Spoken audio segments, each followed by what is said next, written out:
cat's away, the mice will play.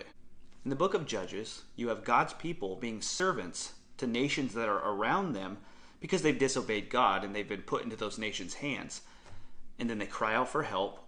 God delivers them by sending them a deliverer or a judge to free them from bondage. And then guess what they do?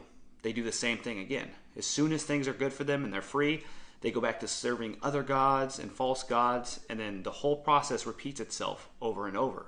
Not only does this happen throughout the book of Judges, this actually happens throughout the whole Old Testament. See, as soon as there's not a judge, a good godly judge, who's watching over the children of Israel, as soon as they're not being watched anymore, they go back to serving their false gods.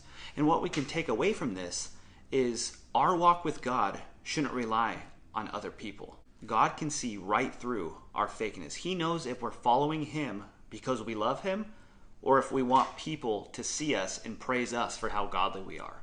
We need to make sure that we're being true to ourselves. Our walk with God should not be dependent on if other people are watching or not. We need to make sure that, yes, we're a good testimony, but at the end of the day, our love for God should be just as obvious to Him when we're in public and when we're in private. See, the children of Israel, they loved God when a godly judge was watching over them.